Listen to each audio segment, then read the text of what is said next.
பரிசுத்த வேதாகமம் பழைய ஏற்பாடு எரேமியா தீர்க்க தரிசன புஸ்தகம் 17ஆம் அதிகாரம்.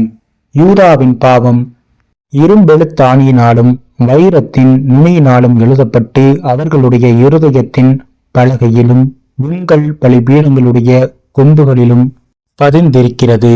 உயர்ந்த மேடுகளின் மேல் பச்சையான மரங்கள் அண்டையில் இருந்த அவர்களுடைய பலிபீடங்களையும் அவர்களுடைய தோப்புகளையும் அவர்கள் பிள்ளைகள் நினைக்கும்படி இப்படி செய்திருக்கிறது. வயல் நிலத்தில் உள்ள என் மலைக்கு, நீ உன் எல்லைகளிலெல்லாம் செய்த பாவத்தின் நிமித்தம் நான் உன் ஆஸ்தியையும் உன் எல்லா பொக்கிஷங்களையும் உன் மேடைகளையும் கூட சூறையிடுவிப்பேன். அப்படியே நான் உனக்கு கொடுத்த சுதந்திரத்தை நீதானே விட்டுவிட்டாய். நீ அறியாத தேசத்தில் உன்னை உன் சத்துருக்களுக்கு அடிமையும் ஆக்குவேன். என்றென்றைக்கும் எரியத்தக்க என் கோபத்தின் அக்கினியை மூட்டிவிட்டீர்களே. மனுஷன் மேல் நம்பிக்கை வைத்து மாம்சமானதை தன் புயபலமாக்கிக் கொண்டு கர்த்தரை விட்டு விலகுகிற இருதயமுள்ள மனுஷன் சபிக்கப்பட்டவன் என்று கர்த்தர் சொல்கிறார். அவன் அந்தர வெளியில் கரளையாய் போன செடியை போலிருந்து நன்மை வருகிறதை காணாமல் வனாந்தரத்தின் வறட்சியான இடங்களிலும் குடியில்லாத உவர் நிலத்திலும் தங்குவான். கர்த்தர் மேல் நம்பிக்கை வைத்து கர்த்தரை தன் நம்பிக்கையாக கொண்டிருக்கிற மனுஷன் பாக்கியவான். அவன் தன் நீரண்டையிலே நாட்டப்பட்டதும் கால்வாய் ஓரமாக தன் வேர்களை விடுகிறதும் உஷ்ணம் வருகிறதை காணாமல் எழி பச்சையாயிருக்கிறதும் மழைத்தாழ்ச்சியான வருஷத்திலும் வருத்தமின்றி தப்பாமல் கனி கொடுக்கிறதுமான மரத்தை போல் இருப்பான். எல்லாவற்றை பார்க்கிலும் இருதயமே திருக்குள்ளதும் மகா கீழுள்ளதுமாயிருக்கிறது. அதை அறியத்தக்கவன் யார்? கர்த்தராகிய நானே. ஒவ்வொருவனுக்கும் அவனவன் வழிகளுக்கும் செய்கைகளின் பலன்களுக்கும் தக்கதை கொடுக்கும்படிக்கும் இருதயத்தை ஆராய்கிறவரும் உள்ளிந்திரியங்களை சோதித்தருகிறவருமாயிருக்கிறேன். அநியாயமாய் ஐஸ்வர்யத்தை சம்பாதிக்கிறவன் முட்டையிட்டு அவையங்காத்தும் குஞ்சு புரியாமற் போகிற கௌதாரிக்கு சமானமாயிருக்கிறான்.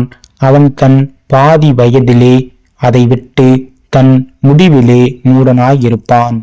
எங்கள் பரிசுத்த ஸ்தானம் ஆதி முதற்கொண்டு உயர்ந்த மகிமையுள்ள சிங்காசனமாயிருக்கிறது. இஸ்ரவேலின் நம்பிக்கையாகிய கர்த்தாவே, உம்மை விட்டு விலகுகிற யாவரும் வெட்கப்படுவார்கள். அவர்கள் ஜீவனுள்ள தண்ணீரின் ஊற்றாகிய கர்த்தரை விட்டு விலகி போனபடியால் உம்மை விட்டு அகன்று போகிறவர்களின் பெயர் புழுதியில் எழுதப்படும். கர்த்தாவே, என்னை குணமாக்கும், அப்பொழுது குணமாவேன். என்னை இரட்சியும், அப்பொழுது இரட்சிப்படைவேன். தேவரீரே என் துதி. இதோ இவர்கள் என்னை பார்த்து, கர்த்தருடைய வார்த்தை எங்கே? அது இப்பொழுது வரட்டும் என்கிறார்கள். நானோ உம்மை பின்பற்றுகிற மெய்ப்பன். இதற்கு நான் மிஞ்சி நடக்கவில்லை, ஆபத்து நாளை விரும்புகிறதும் இல்லை என்று நீர் அறிவீர். என் உதடுகளிலிருந்து புறப்பட்டது உமக்கு முன்பாக செவ்வையாயிருந்தது. நீர் எனக்கு பயங்கரமாயிராதேயும், தீங்கு நாளில் நீரே என் அடைக்கலம். நான் வெட்கப்படாமல் என்னை துன்பப்படுத்துகிறவர்கள் வெட்கப்படுவார்களாக. நான் கலங்காமல் அவர்கள் கலங்குவார்களாக. தேவரீர் தீங்கு நாளை அவர்கள் மேல் வரப்பண்ணி இரட்டிப்பான நொறுக்குதலால் அவர்களை நொறுக்கும். கர்த்தர் என்னை நோக்கி, நீ போய் யூதாவின் ராஜாக்கள் வரத்தும் போக்குமாயிருக்கிற இந்த ஜனங்களின் புத்திரருடைய வாசலிலும் எருசலேமின் எல்லா வாசல்களிலும் நின்று கொண்டு அவர்களுடனே சொல்ல வேண்டியது என்னவென்றால், இந்த வாசல்களில் பிரவேசிக்கிற யூதாவின் ராஜாக்களும் எல்லா யூதரும் எருசலேமின் எல்லா குடிகளுமாகிய நீங்கள் கர்த்தருடைய வார்த்தையை கேளுங்கள்.